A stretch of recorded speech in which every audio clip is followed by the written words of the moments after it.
Então, boa tarde a todos mais uma vez. Obrigada pela vossa presença. Agradeço em especial ao Dr. José Luís Bonifácio e à doutora Mafalda Miranda Barbosa. É um prazer ter-vos cá connosco. Em nome da Elsa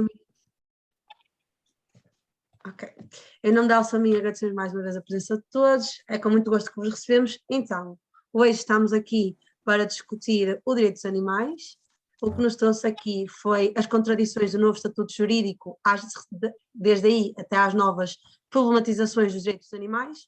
Há pouco até falava com o Dr. José Luís Bonifácio, estávamos a comentar que realmente estes temas, que hoje são discutidos abertamente e com pessoas tão importantes e tão interessantes e que estudam estas áreas específicas, como os dois oradores que hoje nos acompanham, e é isto que nos leva depois a chegarmos a novas temáticas, a novas discussões, se calhar a novos projetos de dissertação de mestrados, a novas teses. Portanto, espero que todos se sintam bem. Hoje à tarde, então, nós iremos fazer inicialmente, o Dr. José Luís Bonifácio irá então intervir, seguir a doutora Mafalda Miranda, e peço a todos os colegas que tenham alguma dúvida que aguardem até ao final, e no final então iremos abrir aqui um espaço para perguntas. Começando então por apresentar uma breve apresentação da doutora Ana Mafalda Barbosa. A doutora é professora associada da Faculdade de Direito da Universidade de Coimbra. É também na Universidade de Coimbra que em 2000 se licenciou em Direito. Concluiu o seu mestrado em Ciências Jurídico-Civilísticas em 2005 e é também na área, faz o seu doutoramento Ciências Jurídico-Civilísticas em 2013. Para além de tudo, o que a doutora Mafalda tem e que se pode tentar. A colega falou que tem o microfone ligado, se pudesse desligar. Muito obrigada. Todas as áreas que a doutora Mafalda estuda e que se interessa, a doutora Mafalda editou com o Dr. Filipe Albuquerque Matos o novo Estatuto Jurídico dos Animais. É uma publicação sobre direito civil e então sobre a temática específica que nos traz aqui hoje, e foi essa o principal motivo que nos levou então a convidar a estar aqui connosco. Doutora Mafalda, seja bem-vinda. Muito obrigada e passo então a palavra. Muito obrigada. Eu gostaria de começar por cumprimentar a Elsa, da Faculdade de Direito da Universidade do Minho, e agradecer muito penhoradamente o convite que me dirigiram para estar aqui presente. E gostaria também de os felicitar pela iniciativa, sobretudo pela escolha de um tema que é importante, que é interessante e que nos permite, inclusivamente, refletir sobre o próprio sentido do direito. Gostaria também, antes de começar, de cumprimentar o Sr. Professor José Luís Bonifácio Ramos. Penso que é a primeira vez que tivemos a oportunidade de participar em conjunto numa conferência e, portanto, também é para mim uma honra e um gosto acrescido estar aqui por esse motivo. E cumprimentava igualmente todos aqueles que nos estão a ouvir nesta tarde sobre esta temática. Bem, falar sobre o Estatuto Jurídico dos Animais é algo muito amplo, porque verdadeiramente a propósito dos animais podemos convocar inúmeros problemas juridicamente relevantes e podemos situar-nos ou focalizar-nos de acordo com diversas perspectivas. A minha perspectiva será necessariamente no campo do direito privado e tentarei traçar aqui alguns recortes que me parecem importantes. E que me parecem importantes, sobretudo, depois de a Lei número 8 de 2017 ter alterado o Código Civil em alguns aspectos significativos. É a partir desse momento que os animais deixam de ser vistos no nosso ordenamento jurídico como coisas, para passarem a adquirir um estatuto próprio correspondente a um tertium genus entre as pessoas e as coisas. Isto de acordo com o artigo 201b do Código Civil, que passa a considerar que eles são seres vivos dotados de sensibilidade. Não obstante essa sensibilidade que se reconhece aos animais, eles continuam a ser vistos como objeto de relações jurídicas, podendo sobre eles recair um direito de propriedade ou outros direitos reais e sendo-lhe aplicáveis subsidiariamente as disposições relativas às coisas e ao direito das coisas. E, portanto, esta solução legal tem vindo a suscitar algumas críticas ou algumas perplexidades. Os animais não são coisas, mas é-lhe aplicado o regime próprio do direito das coisas e, portanto, em certa medida, parece que em causa está mais um objetivo programático do que qualquer outro, ou seja, parece que a intenção do legislador foi introduzir uma modificação paulatina das consciências, permitindo por via legislativa que se começasse a criar uma maior consciência relativamente à preocupação com os animais. Nem por isso se pacificou a doutrina relativamente aos animais e ao estatuto jurídico desses animais. Alguns autores continuam, apesar da alteração legislativa, a afirmar que os animais são coisas.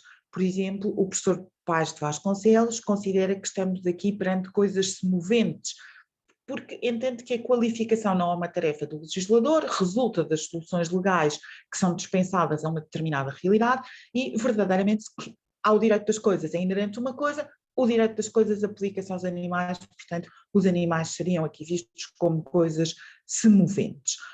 Outros autores advogam, não obstante a clareza da lei em afirmar que os animais são objeto de direitos, ou seja, são objeto de relações jurídicas, que estes animais têm direitos. Portanto, a primeira questão que eu gostaria de tentar trazer a este debate e sobre a qual gostaria de refletir passa exatamente por tentar perceber se é ou não é possível falar de direitos dos animais no quadro do direito civil, ou seja, se é ou não é possível que os animais sejam vistos como sujeitos de direitos, quer atualmente, quer no plano do direito a constituir. E a minha resposta a esta questão é não.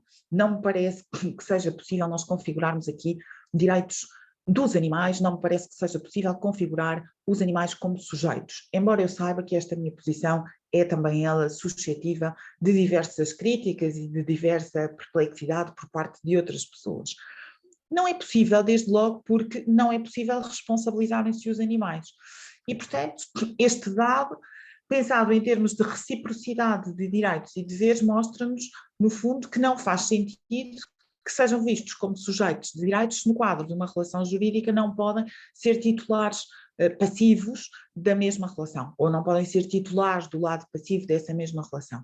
Esta clareza enunciativa acaba por ser objetada pelos defensores da causa da defesa dos animais, pela invocação da posição de todos os seres humanos, porque se encontram numa situação de fragilidade ou de dependência, basta pensarmos nos seres humanos ainda não nascidos, nos seres humanos em estado vegetativo ou outros, que não poderiam também ser eles próprios responsabilizados pelas suas ações, sendo que, inequivocamente, são titulares de direitos.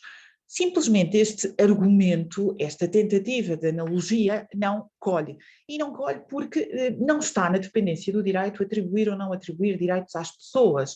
Pelo contrário, o reconhecimento da personalidade jurídica e do seu conteúdo mínimo a cada um de nós, seres humanos, é uma imposição que o direito não pode deixar de acolher, na medida em que resulta diretamente da dignidade ético-axiológica da pessoa, a qual não pode ser entendida como um merecimento, dependendo das qualidades de cada ser humano, mas é o resultado do reconhecimento do valor intrínseco desse ser humano, que é absolutamente igual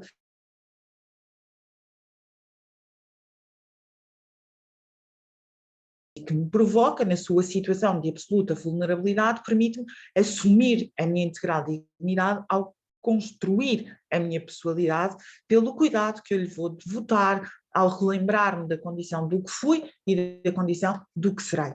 E o eu que ao outro se dirige enquanto garante do reconhecimento da sua própria dignidade, nesta relação de tipo dialógico que não admite excludentes nem exceções, permite assim perceber que em determinadas situações o sujeito em concreto não poderá ser responsabilizado sem que por isso lhe possa ser negado o estatuto de pessoa. A pergunta que se coloca inequivocamente é se não poderá ser assim por referência aos animais. E aqui parece-me importante convocar a posição de alguns autores que têm sido paradigmáticos nestas causas. Desde logo Tom Regan. A Rights View de Tom Regan e a assunção dos animais como subjects of a life, no âmbito da qual os animais, porque sentem, porque sofrem, porque desejam, porque têm lembranças, devem ser vistos como um fim em si mesmo, portadores da mesma dignidade moral que, no fundo, patenteiam os seres humanos. Esta noção, ou esta rights view, acaba por se negar a si mesma. Porquê? Bem, se para Reagan o sujeito de uma vida é aquele que tem uma vida mental complexa, o que incluiria a ciência, a inteligência, a percepção de si, a percepção do mundo, o cuidado de si e dos seus, a capacidade de interagir natural e socialmente. Então, se todos os animais são sujeitos de uma vida ao lado do homem e dessa dignidade ao lado do homem, parece que o autor fica desamparado quando necessita de encontrar um critério de decisão em situações de conflito. No fundo, por que razão e com base em que critérios é que se haveria de considerar que, havendo um incêndio e não se podendo salvar todos os indivíduos, deve sacrificar o animal e salvar o homem, se eles são portadores dessa mesma dignidade. E se assim é, porque verdadeiramente não pode deixar de ser, então encontramos aqui o reconhecimento pelo próprio autor contra aquela que no fundo era a sua intenção de base, da superioridade axiológica do ser humano, da pessoa humana, relativamente aos restantes seres vivos. E se assim é, então, contrariamente ao que o autor defende, acaba por ser defensável a utilização de animais em experiências científicas, tanto quanto essas experiências científicas possam conduzir à salvaguarda de valores essenciais do ser humano, da mesma forma que é perfeitamente defensável a utilização de animais na alimentação do ser humano. Aliás, a recusa de alimentação de base animal acabava por conduzir ou à necessidade de intervenção na própria predação natural ou à colocação do animal numa posição de superioridade em relação ao homem, porque aquele animal continuaria a poder alimentar-se de seres animais e o ser humano ficaria privado dessa alimentação e, portanto, de uma série de nutrientes que seriam fundamentais para a sua própria saúde. E depois reparem outros problemas, mesmo que não se intervenha na predação natural, no fundo como se deveria comportar o defensor da causa da libertação do animal, por exemplo, perante o seu cão de estimação, deveria privá-lo de carne como base da alimentação, o que acabaria por implicar uma violência em relação ao próprio animal que se quer preservar acima de tudo, ou permitir-lhe o consumo de carne contra aquela que é a prática do seu proprietário, quase colocando o animal num patamar superior relativamente ao próprio homem. Portanto, há que perceber, no fundo, que o homem é sujeito de direitos, não por qualquer característica ontológica, mas por uma exigência axiológica, que resulta do seu modo de ser esse que é diferente do modo de ser dos animais.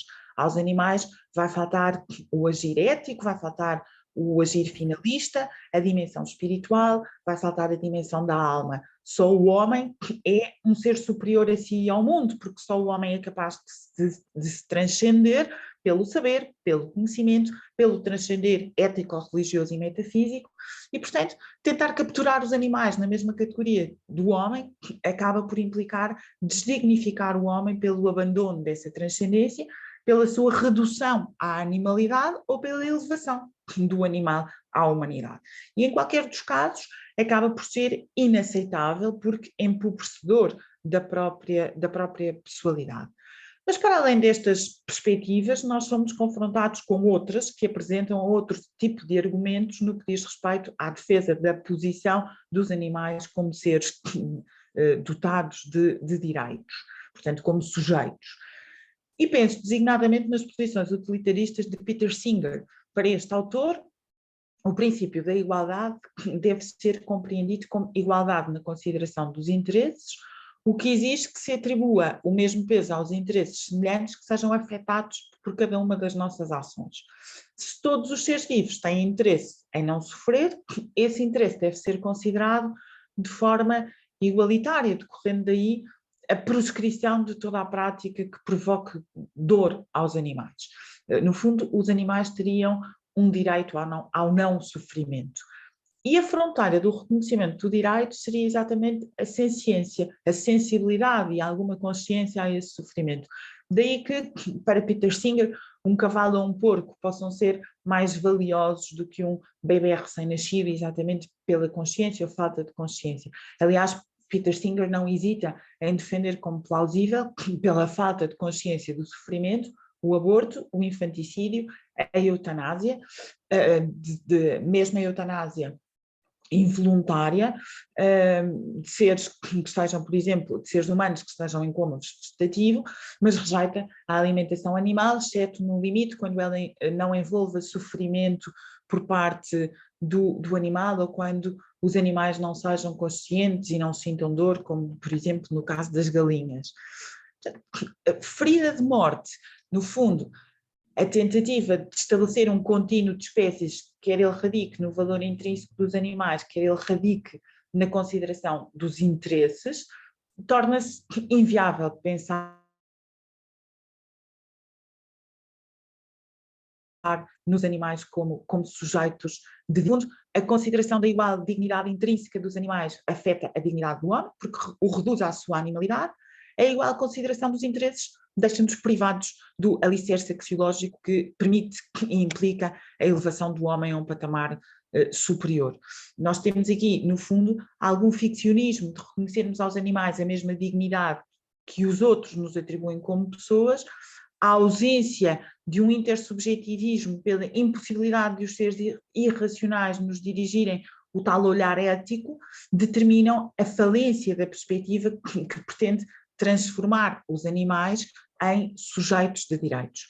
E essa falência desta perspectiva é ainda ditada pela insuscetibilidade de estabelecermos entre os seres humanos e os animais uma relação de igualdade, porque esta relação de igualdade está excluída nas relações de pura obediência e de domínio, e estas são, no fundo, as formas de relação primordial do ser humano com os animais. E por isso parece-me que andou bem o nosso legislador ao considerar que os animais são objeto de relações jurídicas, e eu podia até ir mais longe e dizer que atenta à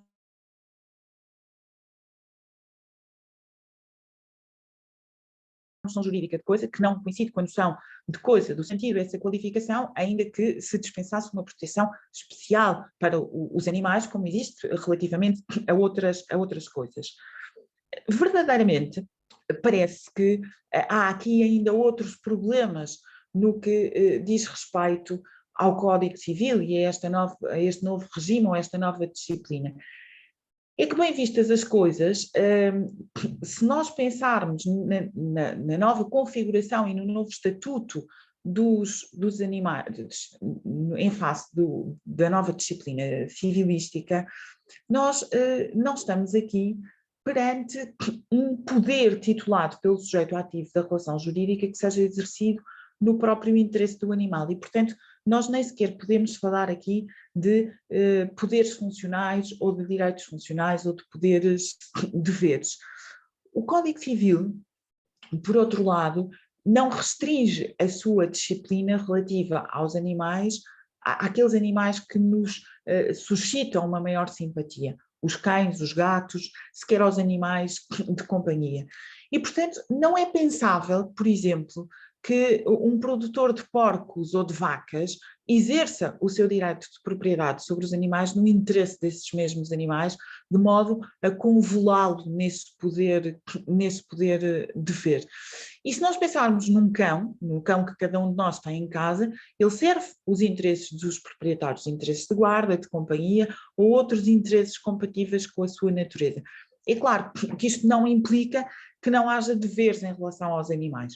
Estes deveres devem ser, no entanto, concebidos como deveres indiretos, que visam alternativa ou cumulativamente três objetivos principais. A proteção da humanidade, estando em causa uma forma de salvaguarda do próprio ecossistema, o que implica a proteção de animais em vias de extinção, que não será uma via prosseguida no quadro do direito civil, porque implica exatamente essa relação de domínio em relação ao animal, configurado como um teste eugenos, a proteção de interesses particulares de alguns seres humanos, os tais proprietários no caso dos animais domésticos ou dos animais utilizados em atividades económicas, e a salvaguarda dos bons costumes, vedando-se práticas de tortura contra os animais que sofrem contra o sentimento dominante na comunidade jurídica e contra as suas próprias concepções. Nesta medida, os animais são vistos como instrumentos e não como fins em si mesmos. Distanciando-se das pessoas, podem ser utilizados pelos seres humanos para a satisfação das suas necessidades, de ordem física, de ordem espiritual, de ordem cultural. E, portanto, parece-me aceitável que os animais sejam utilizados na alimentação, que sejam utilizados na experimentação científica, que sejam utilizados na confecção de vestuários e também que sejam utilizados em espetáculos culturais e espetáculos recreativos, até porque essa é a finalidade de muitos dos animais que são utilizados exatamente nesses eventos. Esta compreensão da ratio da proteção que é dispensável aos animais ao nível do direito privado é extremamente importante. Porquê? Porque ela vai se refletir na interpretação que corretamente se deve fazer de alguns preceitos. Eu não vou, até pela falta de tempo, falar de todos esses preceitos, mas gostaria de me centrar em algumas questões relativas à responsabilidade civil. O artigo 493-A do Código Civil veio introduzir aqui algumas regras novas em matéria de indemnização pelos danos causados aos animais. E são muitas as dúvidas que este novo preceito suscita. Desde logo, a técnica legislativa parece-me um bocadinho infeliz no que diz respeito à inserção sistemática do preceito. Este preceito surge na sequência do artigo 493, que fala de animais a propósito do estabelecimento de uma presunção de culpa ou do estabelecimento de uma presunção de faute, para quem quer ver aqui, no fundo, uma penetração do modelo napoleónico no Código Civil português e no modelo de responsabilidade delitual portuguesa. Talvez por falar de animais, o legislador entendeu que devia introduzir o artigo 493-A.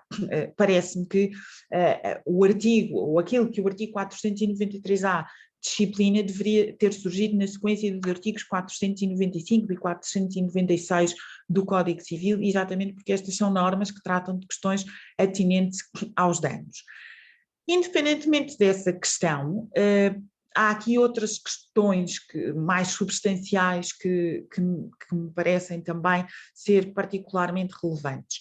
No que diz respeito aos danos patrimoniais, independentemente do mérito ou do demérito da disciplina que é consagrada no número 3 do artigo 493-A, à qual, no fundo, a jurisprudência já acedia pela mobilização das regras gerais, parece que e depois eu já falarei um pouco desse número 3, parece que é o número 1 que causa alguma estranheza. Há aqui um paralelo evidente com o artigo 495 do Código Civil. O artigo 495, número 1, determina que em caso de lesão de que proveio a morte de uma pessoa, o responsável terá que indemnizar as despesas que foram feitas para salvar o lesado e todas as demais despesas sem excetuar as do funeral. E depois o número 2 ainda estende essa indemnização àqueles que socorreram o lesado, aos estabelecimentos hospitalares, a médicos e a outras pessoas que tenham contribuído para o tratamento da vítima. Ora bem, em face deste artigo 495 do Código Civil, nós podíamos pensar que em causa não estaria propriamente uma consequência da ilicitude do ato atentatório da vida ou da integridade física, mas a necessidade de tutelar a posição de terceiros. E o argumento poderia fazer algum sentido se nós pensássemos que, em regra, a indemnização é atribuída ao titular do direito e que, portanto, não está aqui em causa a salvaguarda da vida, mas de interesses patrimoniais daqueles que socorreram o lesado. Não penso, no entanto, que esta seja a melhor interpretação do artigo 495. Porquê? Porque ao nível do direito civil, em regra, os danos puramente patrimoniais não são protegidos delitualmente e, portanto, não faria sentido tutelá-los se a solução não se ligasse para os devidos efeitos à lesão ou à tentativa de lesão do direito à vida ou do direito à integridade física. Este artigo 495 é pensado para incentivar, ou pelo menos para não desincentivar, atitudes de socorro. E se em termos valorativos esta solução de incremento da solidariedade se justifica pela importância dos direitos envolvidos, a vida e a integridade física, em termos dogmáticos, ela é justificada por uma referência ao âmbito da ilicitude. Nós temos que ver qual é o âmbito de proteção daquele direito que estava a ser lesado. E, portanto, temos que olhar aqui para o problema daquilo que se designa a causalidade preenchedora da responsabilidade e perceber que, no âmbito dessa causalidade preenchedora da responsabilidade, porque existe um dever de auxílio por parte de terceiros quando esteja em causa a potencial violação do direito à vida ou da integridade física, nós ainda podemos reconduzir os prejuízos sofridos por esses terceiros ao âmbito de proteção daquele direito. No fundo, o direito à vida inclui também o direito a uma conduta positiva por parte de terceiros, e é isso que justifica o alargamento da tutela aos interesses patrimoniais daqueles que socorrem a vítima. Ora, este raciocínio não é transponível para a interpretação do artigo 493-A, número 1 do Código Civil. Não existindo um dever de agir por parte do terceiro relativamente ao objeto da propriedade alheia, ainda que desqualificada ou desclassificada como coisa, não é possível falar-se aqui de uma transferência de despesas da esfera do segundo para a esfera do primeiro. Ou seja, nós estamos aqui no âmbito de influência do direito de propriedade e no âmbito de influência do direito de propriedade não é possível integrarem-se as despesas feitas pelo terceiro. E isto faz com que nos deparemos com alguns problemas. Em primeiro lugar, parece não existir um direito absoluto violado na esfera jurídica do terceiro e, sem razão aparente justificativa, parece estar em causa a admissibilidade, no caso concreto, de danos puramente patrimoniais. Em segundo lugar, e porque em causa está a própria fundamentação da responsabilidade e não o preenchimento dessa responsabilidade, nós teremos de considerar que a indemnização devida ao terceiro não opera automaticamente, tendo de se verificar um nexo de imputação entre os danos que ele experimenta e o comportamento do lesante. E aqui nós podemos pensar, por exemplo, no caso em que o A lesa um animal, o B socorre-o prontamente incorrendo em despesas, tendo contudo verificado que há um comportamento prévio agressivo por parte daquele animal e neste caso porque a tutela do interesse patrimonial do terceiro parece ser autónoma relativamente ao direito de propriedade sobre o animal, perde-se a ligação entre a despesa efetuada e o comportamento do suposto lesante. Além disso, pergunta-se se o rigor dogmático não determinaria como preferível, em qualquer caso, que o reembolso, que deve obviamente existir, fosse efetuado pelo proprietário nos termos da gestão de negócios, computando-se essa despesa do proprietário na indemnização que lhe seria devida, pelo que afinal aquele reembolso se repercutiria economicamente na sua esfera.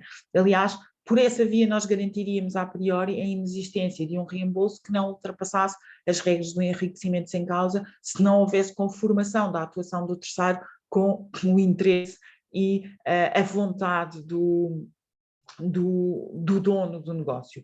Uma nota que me parece importante relativamente às alterações introduzidas ao Código Civil em 2017 passa pela afirmação inequívoca da primazia da reconstituição natural e da restituição natural.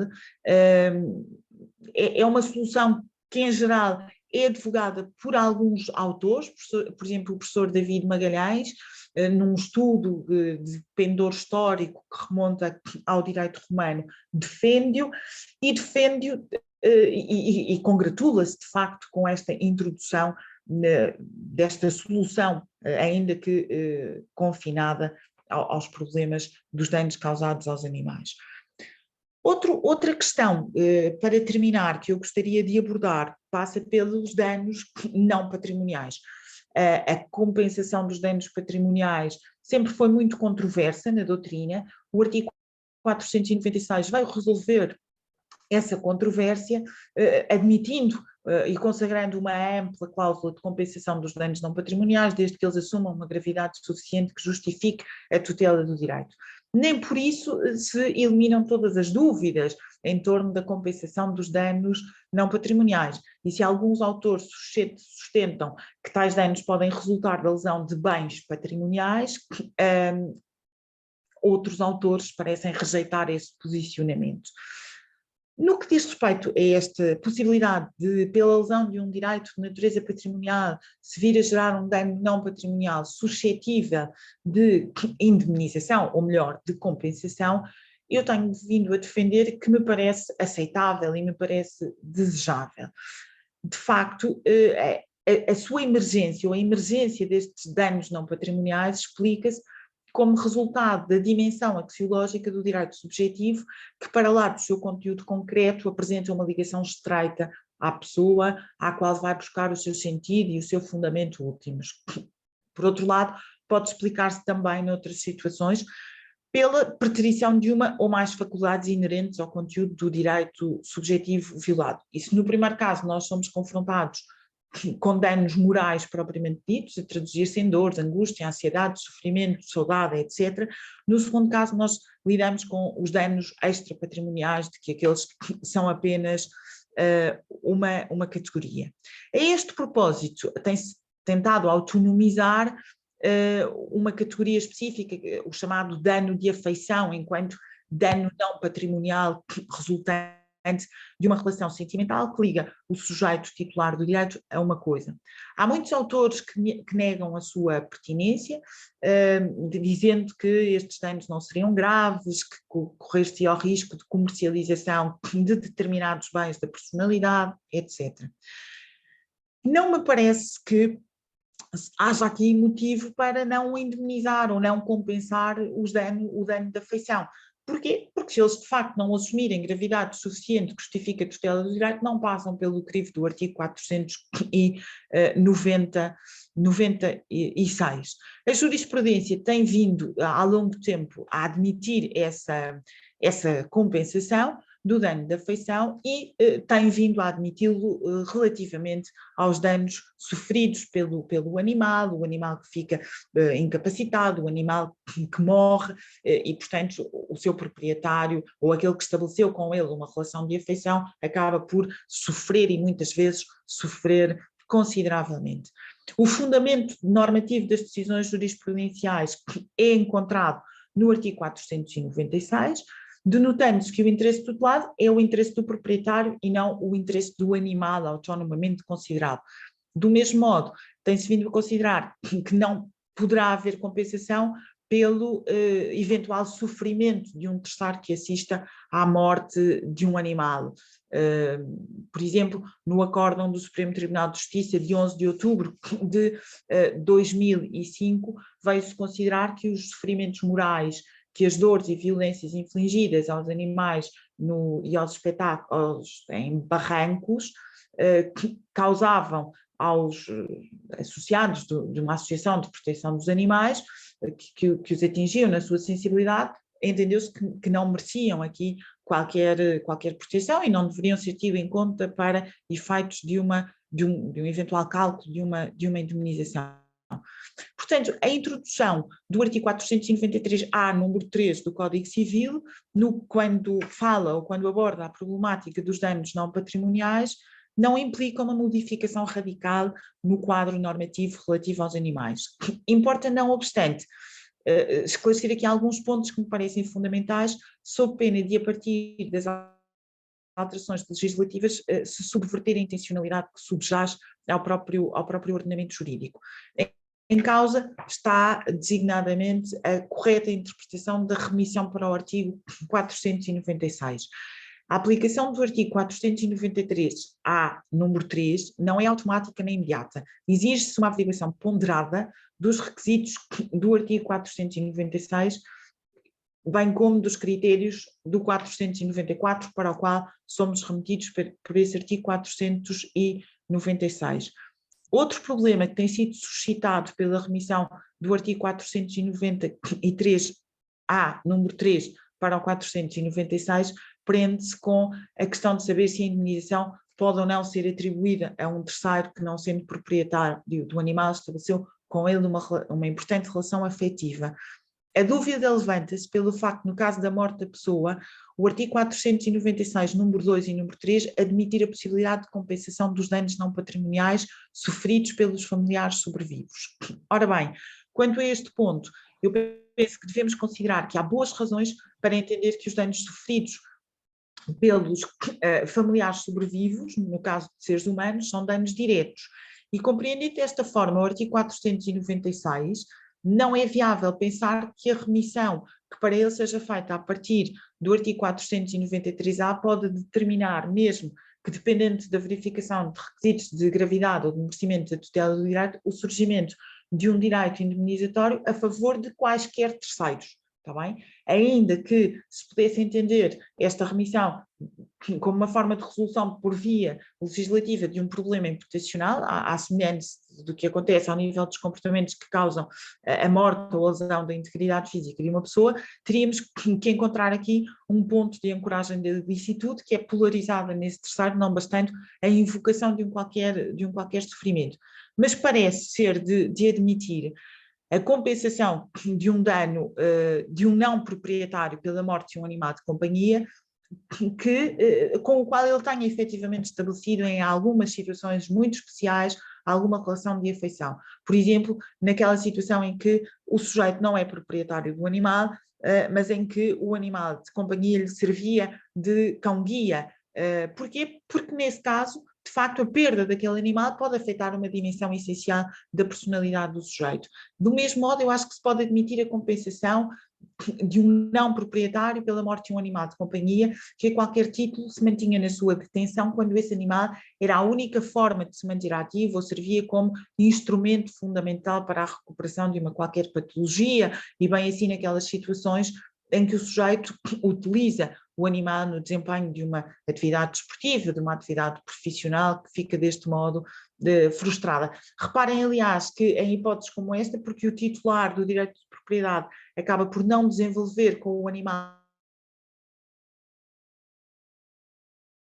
uma relação de afetividade, posto que venha a sofrer, nós devemos aqui operar uma correção teleológica do artigo 493-A na sua remissão para o artigo 496, inviabilizando-se a compensação do proprietário, ao mesmo tempo que se atribui a compensação ao terceiro. Mas para que esta solução seja possível, é necessário, como eu lhes referi, que possa discernir-se a ilicitude, que só será desvelada pela lesão do direito de propriedade, e que no caso de não existir direito de propriedade, terá que existir, de facto, um outro direito de que o terceiro seja titular, ainda que seja um direito da sua esfera pessoal. Não será, por isso, admissível a compensação do eventual desgosto, da angústia, da perturbação do sujeito que, tal como naquele acórdão de 2005, que assiste à morte de um animal, ainda que à morte brutal de um animal, e porque é um defensor da causa da libertação animal, acaba por ficar chocado, acaba por sofrer com isso. Porquê? Porque numa hipótese como esta dificilmente será discernível a ilicitude do comportamento do sujeito, que aniquilou o animal, quando referida, obviamente, à esfera de direitos do terceiro que pretende obter a compensação. Muito mais haveria a dizer sobre as alterações introduzidas ao Código Civil pela lei de 2017. Parece-me, no entanto, que até pela extensão do tempo e porque não quero estar a monopolizar, que estas já são algumas pistas de reflexão que depois poderemos debater e coloco-me então à disposição para eventuais questões no final. Muito obrigada a todos pela atenção. Muito obrigada, doutora Mafalda. Foi com enorme gosto que a ouvimos, foi fantástico, pelo menos eu estive deste lado sempre, e é fantástico apercebermos destas alterações legislativas com alguém que realmente as estuda a fundo. Muito obrigada, doutora Mafalda. Passaremos então para a apresentação do doutor José Luís Bonifácio Ramos. Então, o doutor José Luís Bonifácio Ramos licenciou-se em Direito em 1983, fez o seu mestrado em Ciências Jurídicas e o doutoramento na mesma área, respectivamente em 1994 e em 2007. O Dr. José Luís Bonifácio Ramos é membro do Conselho Editorial da Revista Brasileira de Direito Ambiental, Doutrina e Jurisprudência, é ainda membro do Conselho Editorial da Revista do Instituto de Direito Brasileiro, foi eleito pela Assembleia da República em 2009 e reeleito em 2011 membro do Conselho Superior do Ministério Público. As suas áreas de interesse e de investigação, para além de muitas outras, são direitos reais, direito probatório, direito processual civil. O Dr. Luís é ainda conselheiro científico do NEDA. Aproveito aqui para agradecer ao NEDA, na pessoa da doutora Romina, que, salvo erro, está presente hoje aqui connosco, a presença e disponibilidade. É com muito gosto que nós desenvolvemos esta atividade em conjunto com o NEDA, a Elsa da Universidade do Minho e o NEDA da FLUP, parceria para a qual então a Elsa se compromete a trabalhar para ser duradoura e frutífera. Passarei então a palavra ao Dr. José Luís Bonifácio. Obrigado, boa tarde. Antes de mais, queria agradecer o convite e parabenizar, utilizando uma expressão de direito de português um pouco do Brasil, as instituições, o NEDA, por um lado, mas sobretudo a ELSA, da Universidade do Minho, a NEDA porque me convidou, a ELSA à realização, e também, e sobretudo, cumprimentar a professora Mafalda Miranda Barbosa. Realmente é um gosto partilhar consigo esta problemática. Já tenho a ideia que tem havido, pelo menos da minha parte, algum diálogo científico em termos de escritos, mas realmente em termos de realizações orais será a primeira vez, e é com muito gosto que o faço. À partida, neste formato, até me parece bastante apelativo que partamos, tenho ideia disso, partamos de posicionamentos diferentes, mas essa ideia de posicionamentos diferentes só pode, a meu ver, enriquecer o debate, e pelo meu lado nunca tive, nem nestas questões nem noutras, posições fechadas e absolutamente conclusivas. Desde sempre me situo como um estudante de problemáticas jurídicas, apesar de posteriormente de alguns graus é que fui submetido e que fui ultrapassando. É nessa postura que me situo. Portanto, como tal, julgo que é muito positivo este tema, muito positivo o confronto de ideias, e também tentarei resumir aquilo que tenho para dizer, exatamente como a professora Mafalda Miranda Barbosa, colocando numa segunda parte à disposição dos circunstantes para promover o diálogo. Tenho apenas uma reunião, uma aula às 5h30, mas ainda temos bastante tempo. Então, assim, sem mais, perdoar-me-ão, mas gostaria, julgo que no direito é sempre importante fazer uma espécie de circunstancialismo desta reforma, porque é disso que se trata, das contradições do novo Estatuto Jurídico, desta reforma do Código Civil, e essa reforma do Código Civil foi, a meu ver, tardia, devemos dizê-lo desde já. Porquê? Porque poderemos encarar, e vou desde já não ser conclusivo, podemos encarar as questões das problemáticas animais, já bastante, poderemos pensar isso na filosofia e outras correntes do pensamento bastante antigas, é certo. Podemos encontrar, se fizermos remontar ao pensamento humano, podemos encontrar raízes desde a antiguidade relativamente à problemática animal, mas, e é disso que se trata em termos jurídicos, e sobretudo em reformas dos códigos civis, é sobretudo nos anos 90 do século passado que nós constatamos que tanto o BGB, portanto o Código Civil alemão, como no Código Civil francês, e aliás o primeiro até foi o Código Civil austríaco, promoveram reformas no seu texto, no sentido de desligar o animal da coisa. Portanto, as reformas foram, sobretudo nos anos 90, no caso da Alemanha e mesmo no caso do Brasil mais tarde, até implicou não só reformas no Código Civil, mas reformas na própria Constituição, devemos dizê-lo, reformas importantes no próprio texto constitucional, relativamente a esta problemática que é a problemática animal, que aliás, na minha opinião, e não é só na minha, se enquadra naquilo que os alemães chamam e designam por novos direitos. Algo muito mais amplo, mas que na verdade o direito tem que estar, e está sem dúvida nenhuma, como fenómeno cultural que é, receptivo a novas problemáticas e sobretudo receptivo a novos direitos. Ora bem, a reforma dos códigos austríaco, francês, alemão e outros na década de 90 não foi acompanhada com nada que se parecesse de semelhante no Código Civil português. Houve uma inércia no Código Civil português e a tal, no direito português, em geral, é bom dizer que ainda na primeira década do século XXI, o próprio STI, já lá vimos, alude a acórdãos muito arcaicos, na minha opinião, relativamente aos direitos dos animais, aí já lá vamos, e só quase em 2017, e antes houve uma proposta de lei que, por causa da reforma da dissolução da Assembleia, não foi avante, no sentido de introduzir algumas alterações no Código Civil português. Essas alterações foram alterações tardias, na minha opinião, alterações apenas que, como sabemos, promovidas pela lei de 2017, de 3 de março. E essa lei, não vou aludir a todos os aspectos, designadamente alguns aspectos que a professora Mafalda Miranda Barbosa referiu relativamente a questões relativas à responsabilidade civil, mas aludiria às mais importantes relativamente ao estatuto e relativamente ao tema que nos traz, ou seja, a questão sim ou não ao direito dos animais, por assim dizer.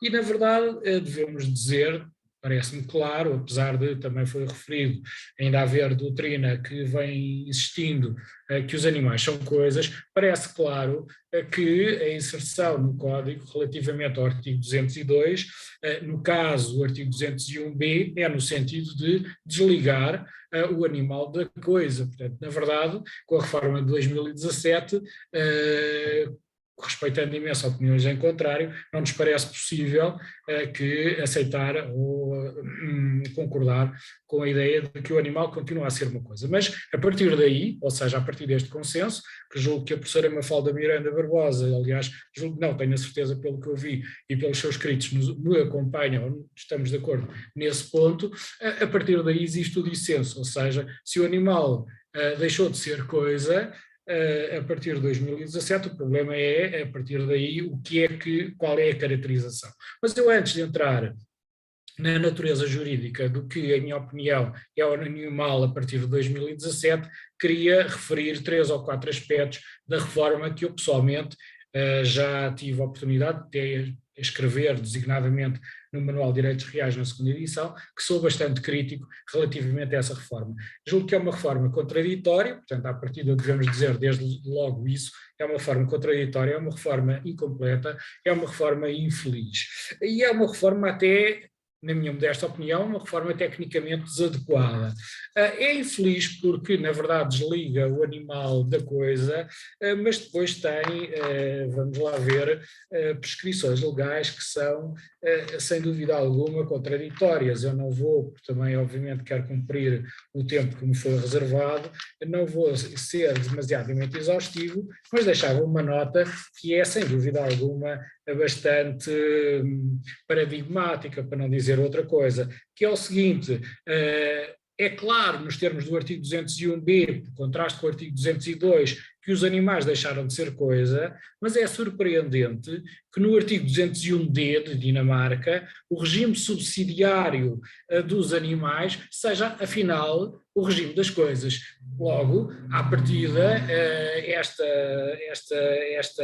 esta inserção legislativa, no sentido de nos trazer, afinal o animal liberta-se das coisas, mas depois o regime subsidiário é o das coisas, é, na verdade, a meu ver, muito infeliz, mesmo muito contraditório.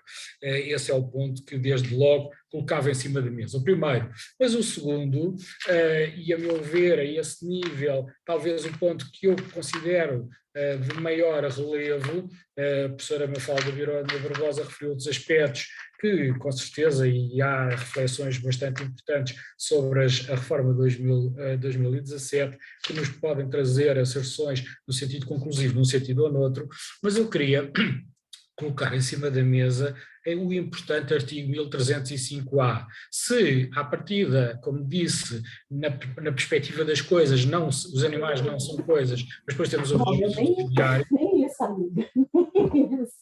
Parece que há um microfone aberto.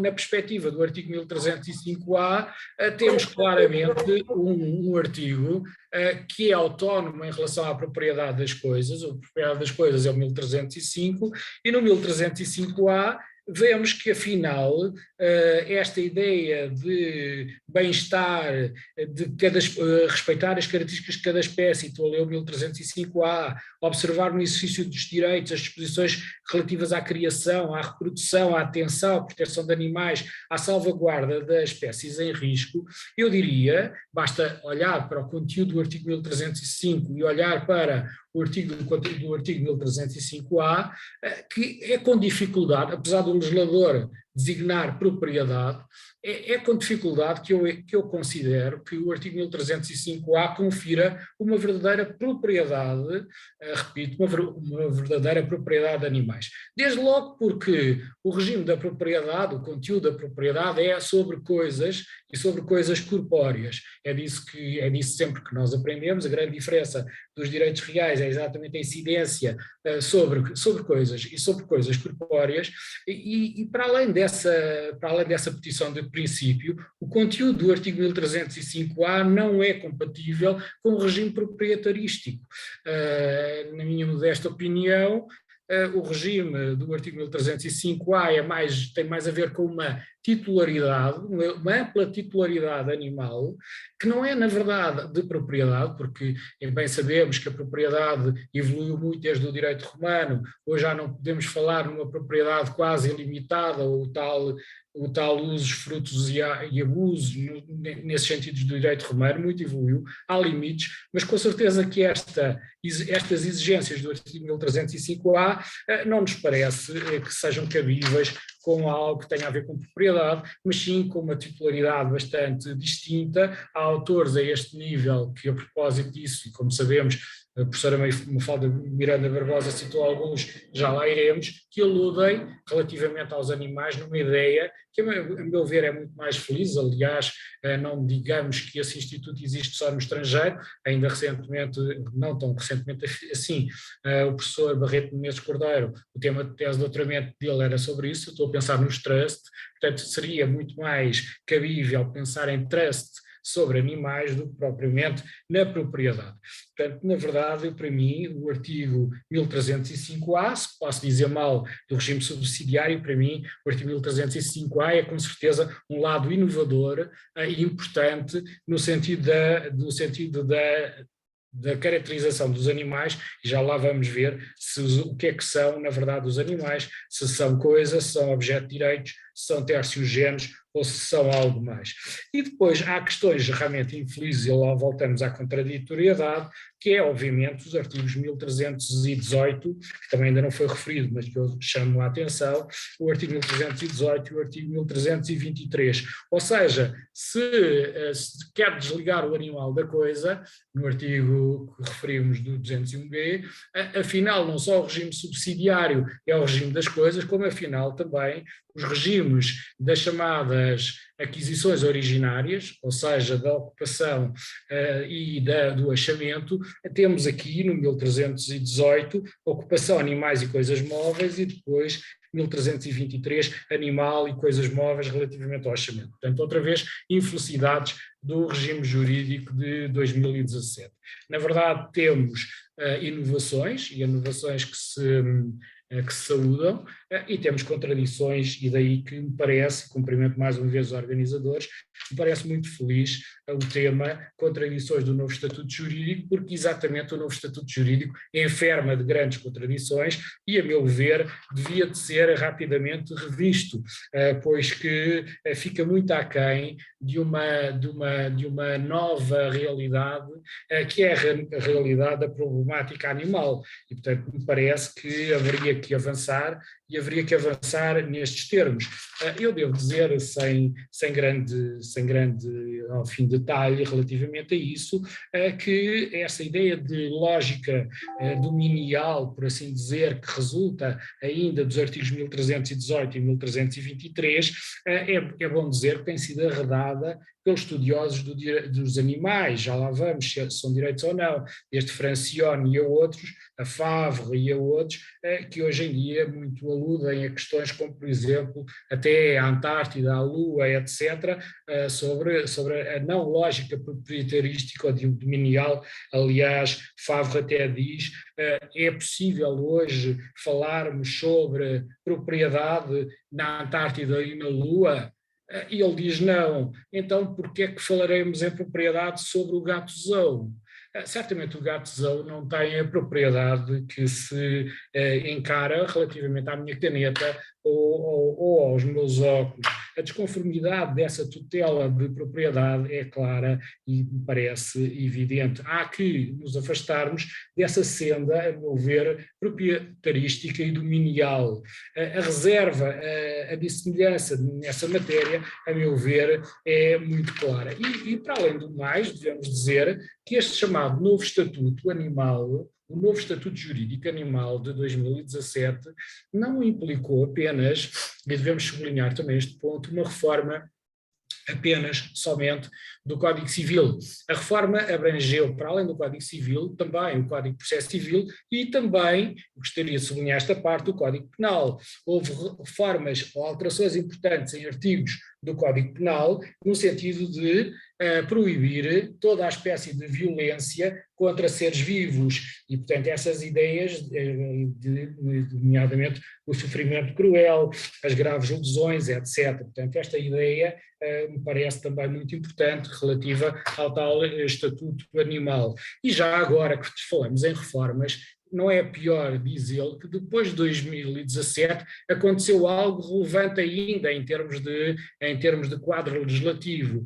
E o que eu refiro de importante em termos de quadro legislativo é a alteração recentíssima à Lei de Proteção de Animais de 92-95, a alteração recentíssima que é a Lei número 6 de 2022, repito, número 6 de 2022, que vem expressamente proibir a utilização de pombos como alvo de prática desportiva tiro ao voo, incluindo treinos e provas. Portanto, aquela ideia que, aliás, já desde o início do século, que, aliás, está no tratado do professor Menezes Cordeiro, que refere num determinado capítulo, que eu sublinho, das chamadas anomalias ibéricas, onde se colocam designadamente estas práticas absolutamente cruéis do tiro aos pombos, que no acórdão que eu tive a honra a convite de comentar do STA, dizia que era uma prática desportiva ou uma prática cultural. Isso está completamente arredado,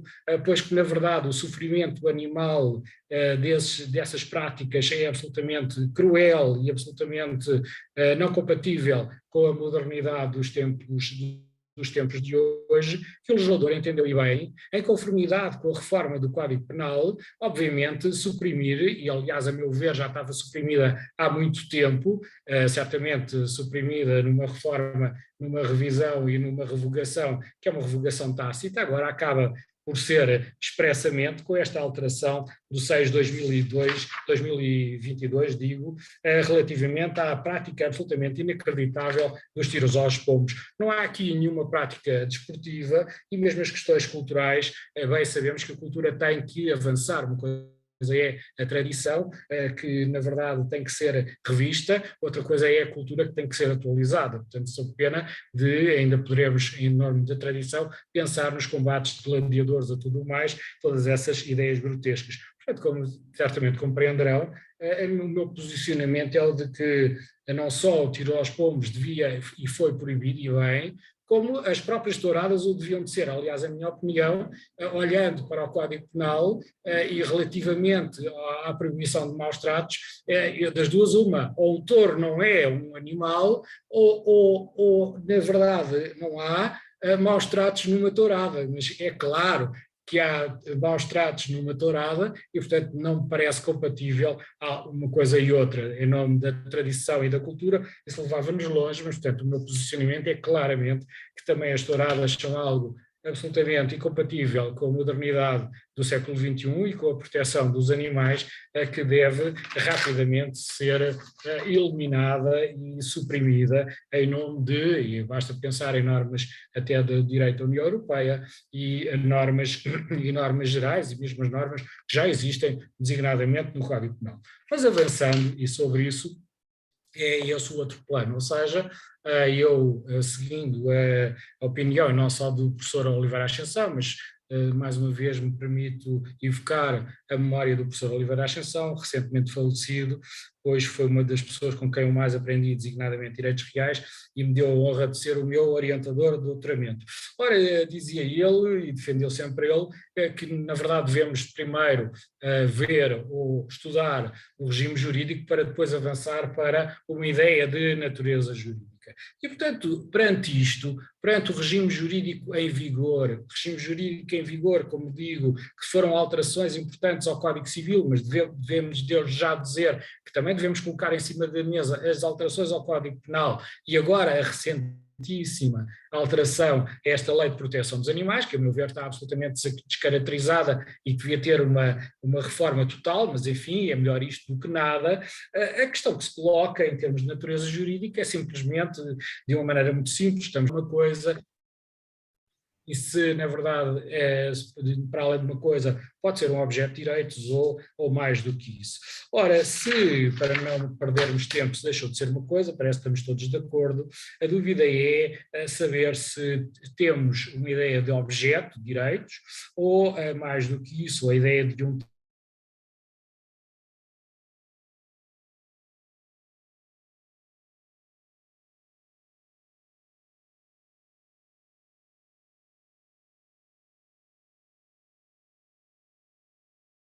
vem eludindo, aliás, um estudo nos anos 90 já conhece essa hipótese, a ideia de terciogéneros, a professora Mafalda Miranda Barbosa é dessa opinião, a ideia de um terciogéneros.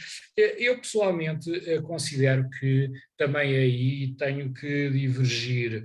É certo que essa teoria, pelo menos mesmo quando a propósito do parágrafo 90 do BGB foi caracterizada por alguns autores, mesmo já os autores alemães, por exemplo, Bruninghaus e outros, O Lugar dos Animais, traduzindo do alemão, vem dizer que essa ideia é uma ideia talvez que não possa ser aceita. Se não é uma coisa, não parece que seja um tertium genus. É a ideia que parece que haveria aqui, portanto, a ideia de algum hibridismo, se eu bem posso interpretar esta corrente, que me parece obviamente ter outra valia, que não tem a valia do objeto, reconheço, ou a valia do objeto da coisa. Mas a dúvida é saber se, na verdade, esta teoria não é uma teoria um bocadinho de hibridismo ou de equidistância para recusar aquilo que me parece, a meu ver, inelutável. E aquilo que me parece, a meu ver, inelutável, eu já defendi isto antes da reforma de 2017 e defendo com mais convicção após a reforma de 2017, e o caso do 1305A parece-me um evidente caso, é que na verdade os animais são titulares de direitos, os animais são sujeitos de direitos.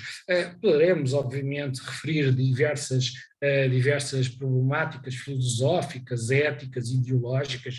A professora referiu os trabalhos de Peter Singer e bem, de Reagan, Lovelock, Francione, todos eles de alguma maneira, de uma maneira ou de outra, mas poderemos resumi-los, vêm dizendo, designadamente Reagan, que são sujeitos com vida, seres vivos, que devem merecer respeito semelhante, depois integram a mesma comunidade. Têm interesses distintos, é certo, mas devem de ser reconhecidos como tal. Aliás, Francione alerta não só para a necessidade de evitar dor, cá está, sofrimento e morte animal, como existe a necessidade de abolir o antiquado e desconforme estatuto proprietarista. É certo. Mas antes de nos determos em questões teóricas, eu devo referir aspectos, a meu ver, importantes que foram avançados, desde logo o importante projeto dos grandes símios, ou GAP, em 1993, que teve grande repercussão, apesar depois das obras de Peter Singer, aliás a grande Jane Goodall, dedicada ainda recentemente homenageada aos simpatizantes de Gombe, vem demonstrar a sensibilidade dos grandes primatas. E a propósito dos grandes primatas, é bom recordar que alguns países, designadamente no caso do Tribunal de Buenos Aires, portanto no caso da Argentina, e depois mais tarde do outro lado do mundo, na Austrália, foram reconhecidos, a propósito dos grandes primatas, direitos pelos tribunais superiores. No caso do chamado orangotango Sandra na Argentina, foi mesmo aceite um habeas corpus, repito, um habeas corpus em nome não do protetor ou do proprietário, entre aspas, do orangotango Sandra, mas em nome da própria orangotango Sandra. Ou seja, os tribunais vêm reconhecendo aqui e ali não só direitos aos animais, mas até a tutela, no sentido de os libertar dos cativeiros, no caso do habeas corpus, e isso é, sem dúvida nenhuma, passos, a meu ver, que não podem ser silenciados e que estão na ordem do dia e que nos convocam, a meu ver, para novas e instigantes realidades que estão aí, estão na ordem do dia e começam a ser reconhecidas por alguns tribunais e que, na minha modesta opinião, devemos de alguma sorte ser sensíveis. É certo que muito há a fazer, é certo que se pode perguntar relativamente às espécies animais, reconhecimento de direitos a uns, não reconhecimento de direitos a outros, etc. Toda essa problemática está em presença e pode ser debatida, mas não é por nós não termos, ou pelo menos ainda não termos soluções para todos os problemas, que se pode dizer, na minha modesta opinião, que os animais não têm direitos. Bem pelo contrário. Aliás, Nussbaum, se me permite mais um autor, a partir dos postulados da teoria de justiça de John Rawls, defende a inclusão dos seres vivos no humano, não só, e portanto no passado, e a professora referiu as teorias utilitaristas, não só desvaloriza as teorias utilitaristas, mas tenta reformular o contrato social no sentido daí seria a complexidade da problemática animal, e muitos autores, mais Gardner, também bastante dos postulados de Rawls, elaboraram uma teoria relativamente aos direitos dos animais, a ideia de a existência do mundo, reconhecendo o mundo ideal e aceitando que o mundo atual é um mundo não ideal, e portanto aceita o chamado mundo não ideal, mas apesar do não ideal conhecimento dos direitos dos animais, como Donaldson e outros, que até é a grande obra de Zoopolis, portanto temos, na verdade, um grande posicionamento teórico lá, de na Alemanha e outros mais restritivo relativamente aos Zoopolis, no sentido do reconhecimento de direitos aos animais. E é essa a ideia que os juristas, perante estes posicionamentos de filósofos éticos, vêm colocando, a saber se há direitos aos animais. Herbel, na Alemanha, já na década de 80 do século passado, vem dizer que os direitos dos animais, além de constituírem importante corrente ética e filosófica, sublinho, devem ser aceitos pela teoria jurídica e pelo direito positivo.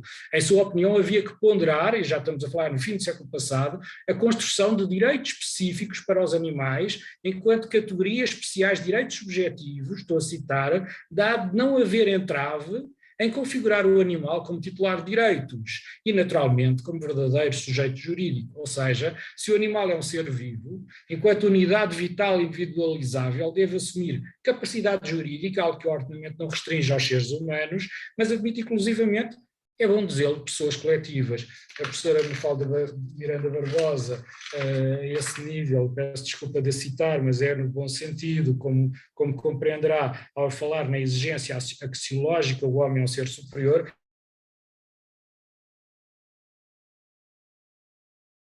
o homem é o sujeito de direitos, eu também faz este autor, e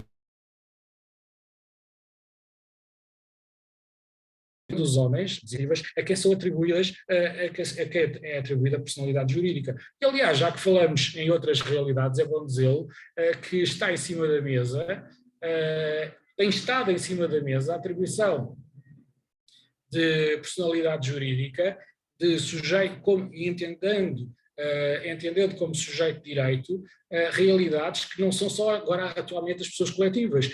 Pensemos no relatório de 2015 do Parlamento Europeu relativamente aos robôs. Hoje em dia discute-se, e com autores bastante conceituados, no direito anglo-saxónico e mesmo no direito romano-germânico, sobre saber se deve e em que termos atribuir personalidade jurídica aos robôs.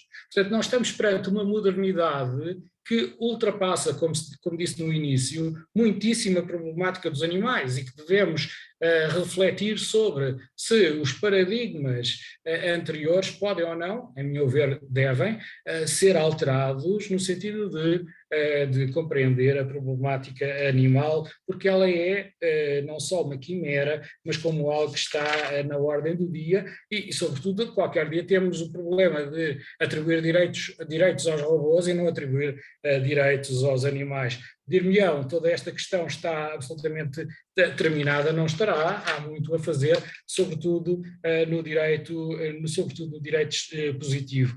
Mas é bom dizer que, como diz Raspé, que a atribuição de uma qualidade de sujeito jurídico ao animal, é bom dizer, e eu nesse aspecto acompanho, não implica a imediata equiparação aos seres humanos.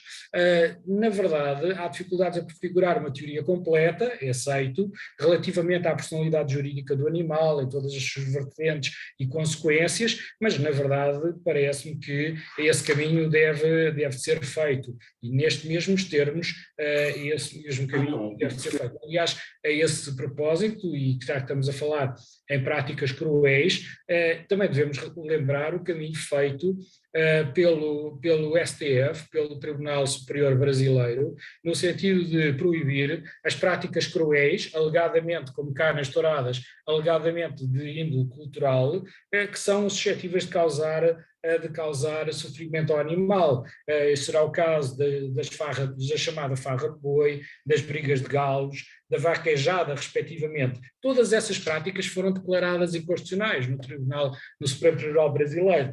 E a questão é, sem dúvida alguma, que eu coloco em cima da mesa, julgo que o NEDA em breve pensa fazer, a meu ver, muitíssimo bem, também um evento dedicado exclusivamente à problemática das touradas.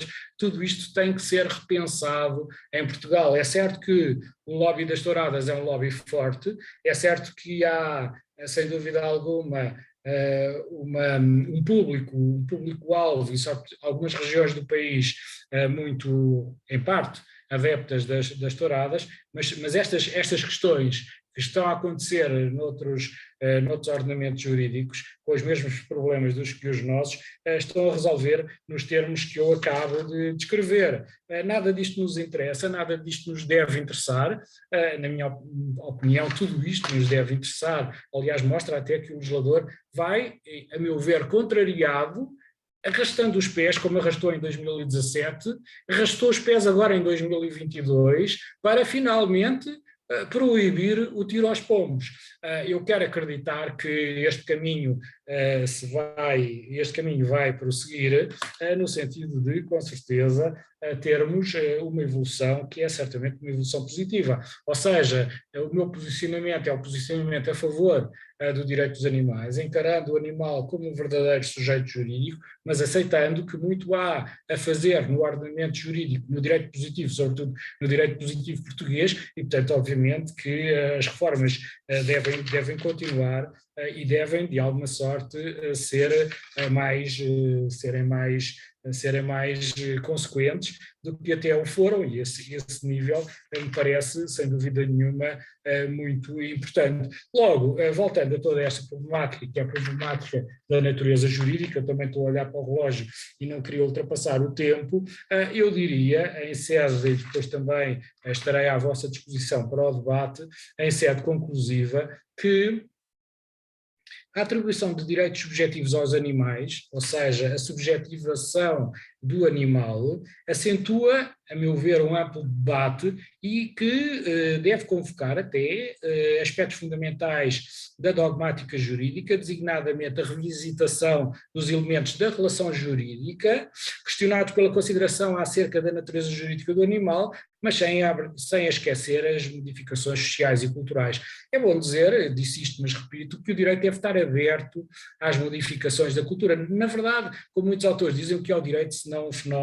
o que é um fenómeno cultural. Portanto, esta ideia do imobilismo legislativo, a ideia de um subdesenvolvimento, o que quer que seja, julgo que a temática animal reforça a ideia de modernidade e a ideia de novas construções que, a meu ver, devem de ser convocados.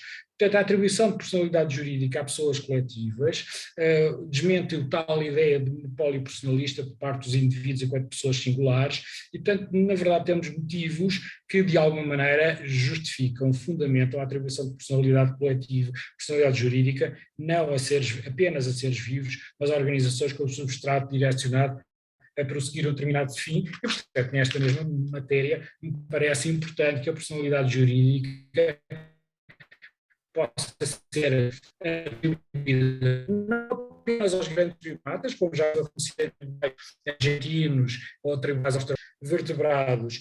Tem sido esta ideia de Caroline Raspe, do Thierry Ellis, portanto, que foi escrevendo nos últimos anos, mais recentemente, elemento artigo.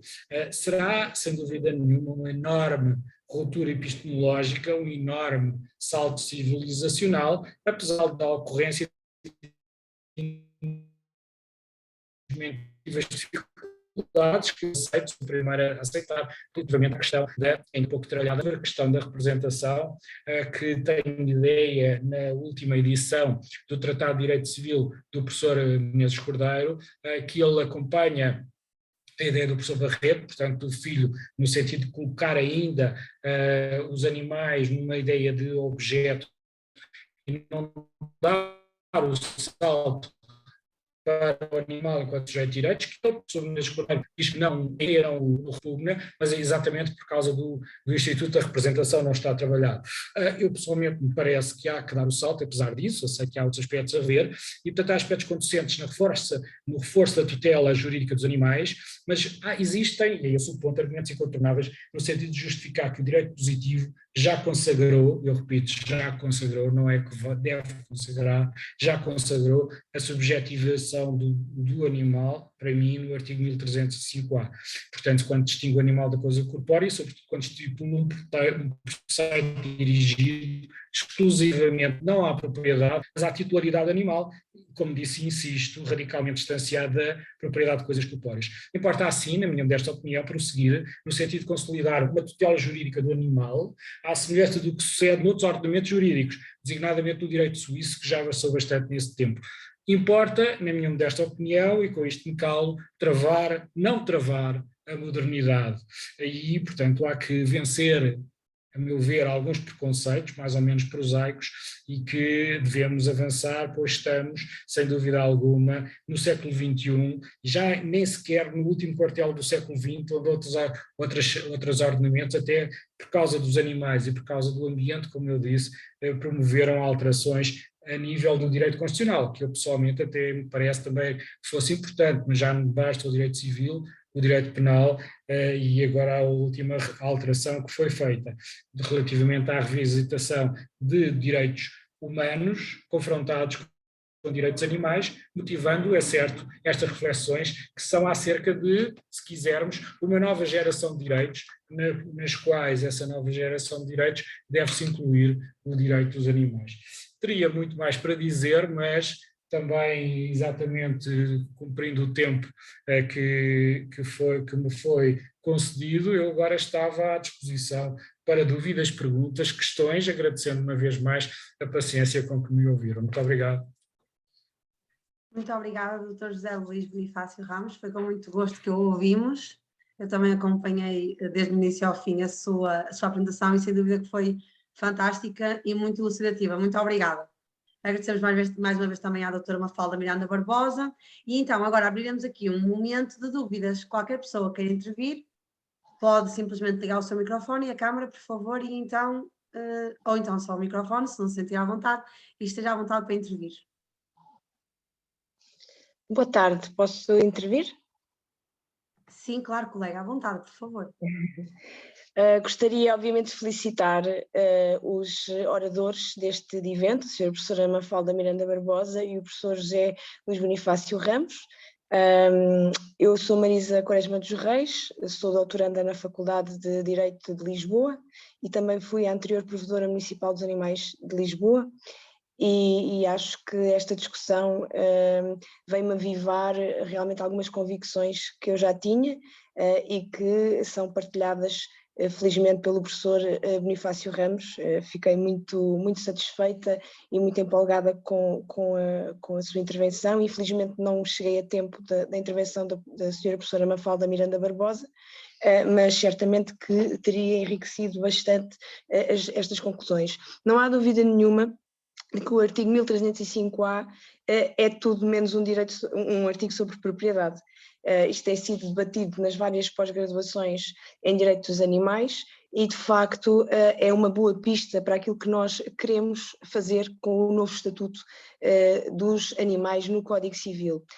E, de facto, o professor referiu que já se atribui personalidade jurídica a outras realidades que não as pessoas singulares, e muito bem, as pessoas coletivas, que ainda são, obviamente, mais afastadas da natureza da pessoa singular do que um animal, a outras realidades, nomeadamente a bens ambientais. Não esquecer que, um pouco por todo o mundo, se tem vindo a atribuir personalidade jurídica a rios e a outros bens ambientais, Nova Zelândia, alguns estados dos Estados Unidos. Portanto, eu não vejo por que não pensar numa personalidade jurídica, talvez nestes moldes. Esta é a personalidade jurídica ambiental, como ela tem sido teorizada, uma personalidade jurídica específica para os animais, ou, se não houver uma personalidade jurídica específica para os animais, porque não uma personalidade jurídica com uma capacidade específica para os animais, como temos para as pessoas coletivas, não é? Onde há o princípio da especialidade, obviamente a capacidade será sempre limitada pelas próprias condicionantes inerentes à condição animal. Não me choca minimamente que os animais se comecem a aproximar do estatuto dos animais humanos. Nós somos animais e estamos constantemente a esquecermos disto. Nós somos grandes símios. Nós partilhamos 98,7% do ADN com os bonobos. Os bonobos são geneticamente mais próximos dos seres humanos do que dos orangotangos, que é uma coisa que se calhar não estaríamos à espera. Portanto, um chimpanzé geneticamente está mais perto do ser humano do que está de um orangotango ou de outro grande primata. Isto tem que nos fazer, obviamente, pensar. Portanto, eu acho que o caminho é realmente evoluir, passarmos do tertium genius para, provavelmente, uma personalidade jurídica pensada, obviamente, de acordo com a própria natureza dos animais. Muito obrigada, Sr. Professor, e mais uma vez lamento não poder ter assistido à intervenção da Sra. Professora Mafalda Barbosa. Doutora Marisa, salvo só este segundinho só para dizer que está a ser gravada a sessão e será disponibilizada futuramente, portanto poderá assistir à intervenção da doutora Mafalda. Obrigada pela sua intervenção. Obrigada. Não sei se o doutor José Luís ou se a doutora Mafalda Barbosa alguém quer comentar alguma coisa quanto à intervenção da colega, se não... Doutora, eu por mim eu posso comentar, mas eu não sei se era mais produtivo, agora a doutora verá, eu posso responder ou então no fim responder a todos, e agora a doutora verá o que é melhor. Para mim, esteja à vontade relativamente à metodologia que entendo para bem fazer. Obrigada, doutor. Se não se importar, passará já a responder, que assim vamos por ordem, que também para não se atrasarmos, okay. Eu sei que tanto o doutor José como a doutora Mafalda têm aulas a seguir, portanto vamos por ordem. Obrigada. Então, responderia. Doutora Marisa Quaresma dos Reis, muito obrigado pelas suas questões, muito gosto, já tinha prazer de a conhecer dos seus escritos e do seu posicionamento. Eu pessoalmente estou de acordo com o que disse e sobretudo esse posicionamento que muitas vezes nos esquecemos, que é exatamente esse. Nós estamos a tratar de animais não humanos, portanto essa alegada superioridade nossa, da pessoa, é certo que a tutela jurídica dos animais não, pelo menos que eu conheça, não é no sentido de colocar a par os animais e as pessoas nesse sentido, mas a ideia que é uma ideia mais geral, uma ideia ecológica, no sentido de colocar no mundo de uma maneira que não é uma maneira que não pode ser, e certamente juridicamente ainda o é, antropocêntrica, ou seja, de colocar o homem no centro de toda a problemática, da problemática ambiental, e certamente, quiçá, da problemática ética ou da problemática jurídica é algo do século passado. Portanto, a ideia antropocêntrica cada vez mais está posta em causa. Como dizia bem, há estudos e há posicionamentos e há contributos, sobretudo do direito ambiental. Aliás,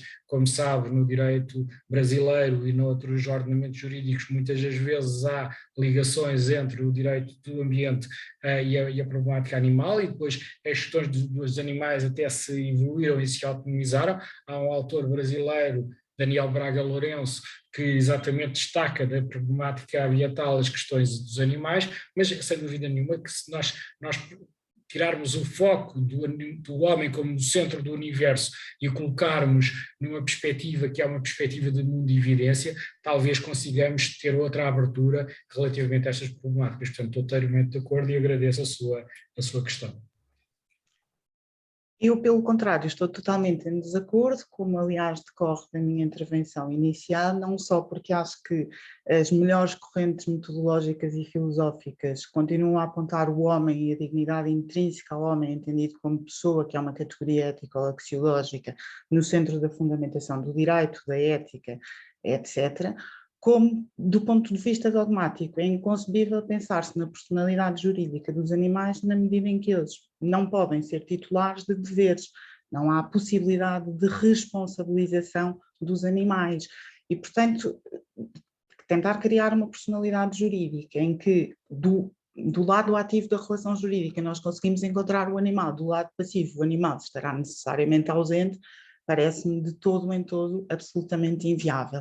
E depois, também me parece que se nós não conseguirmos estabelecer, do ponto de vista axiológico, uma diferenciação entre os seres humanos e os animais, e portanto se vamos tentar estabelecer esse contínuo de espécies apenas do ponto de vista ontológico, quero saber onde é que para depois o limite, a fronteira de deixar de reconhecer o dito direito ao animal, ou deixar de reconhecer o tal animal como sujeito.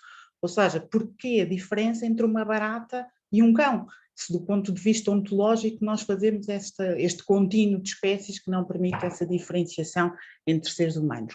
A analogia com as pessoas coletivas não me parece de todo em todo viável, porque a personalidade jurídica das pessoas coletivas, não querendo recorrer às teorias ficcionistas de Savigny, é ainda hoje entendida, e recusando também as teorias organicistas, é ainda hoje entendida do ponto de vista da criação do direito, e portanto não está ali em causa o reconhecimento, mas a atribuição de personalidade jurídica a uma organização composta por um conjunto de pessoas ou por uma massa de bens, em nome da salvaguarda de direitos, de interesses humanos, porque se entende que, através daquela organização e daquela coletividade, se conseguirá prosseguir de melhor forma aqueles que são ainda os interesses humanos, que necessariamente têm que estar subjacentes à elevação de um determinado substrato, à categoria de ente para o direito.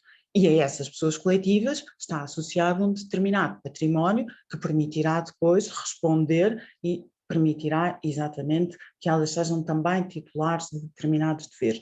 Ora, tudo isso é inviável em relação aos animais, é inviável em relação aos rios, é inviável em relação ao ambiente e, portanto, nós temos sim deveres em relação aos animais em nome da salvaguarda da humanidade, em nome da salvaguarda de outros seres sujeitos, pessoas humanas, e em nome da salvaguarda de determinadas mundividências e dos bons costumes. Não existem diretamente direitos em relação aos animais. Os animais não poderão vir a ser conceptualizados como sujeitos. Posso só então... Eu só pedi um favor, já falei com a Ana Ramalho, eu tenho uma aula às 16h45, portanto eu não sei se haverá mais questões, mas eu estou a ficar assim mesmo no limite do tempo porque tenho ainda que ir para a faculdade. Posso perguntar se é rápida? É isso, o Dr. José Luís também tem. Eu peço a qualquer colega que tenha, fazemos só o seguinte: para a doutora Marisa Reis não perder a sua ideia, vamos concluir esta dúvida e o resto dos colegas, se tiverem dúvidas, fazemos assim: se os dois oradores não se importarem, eles farão chegar até nós as suas dúvidas, nós enviamos por e-mail. E numa futura vez nós vamos combinar com mais tempo de dúvidas, porque já percebemos aquilo que eu tinha partilhado no início, que este tema é um tema com muitas questões. Portanto, se algum colega quiser, estamos disponível nas redes sociais, por favor, entrem em contacto connosco através daí. Então, doutora Marisa, conclua, por favor, a sua ideia, à vontade. Esteja à vontade. Sim, muito obrigada, Sra. Professora Mafalda. Eu discordo totalmente, como imagina, não é? Mas também é saudável na academia discordar, é daqui que também evoluímos. Mas eu então pergunto, um recém-nascido, um maior acompanhado, alguém com uma deficiência mental profunda e recuperável, como é que ele também, onde é que existe aqui a reciprocidade? Também não existe. Portanto, não, existe a é uma pequena provocação. Não é, porque esses sujeitos podem ser titulares de determinados deveres. Esses, ainda que não os exerçam por ato próprio e exclusivo, mas podem ser sujeitos de determinados deveres. Temos a representação também para os animais, se quisermos ir por aí. Não existe isso, não é? Porque repare, um animal... Mas pode ser conceptualizado. Não é conceptualizado, porque a questão do recém-nascido é porque nós não conseguimos retirar esse estatuto à pessoa humana, ao ser humano, porque ela é uma imposição que é dirigida ao ordenamento jurídico. E, portanto, ainda que em concreto não possa ser responsabilizado pelo seu ato, é passível dessa responsabilização e é também titular de determinados deveres. E uma pessoa com uma incapacidade irrecuperável. Sim, é titular de deveres, que depois são exercidos por outros.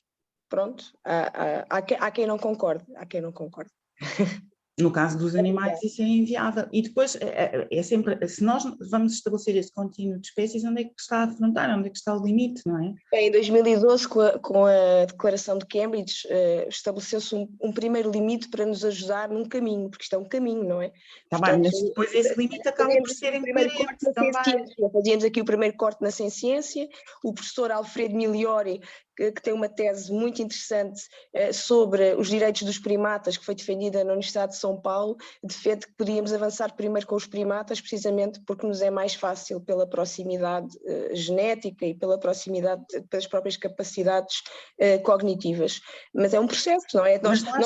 Então está a dizer que há determinadas diferenças em termos ontológicos entre os diversos seres animais, não é? Não, eu estou a dizer que a sociedade não está preparada para olhar para uma barata como olha para um chimpanzé. Porque obviamente que uma barata não é igual a um chimpanzé, não é?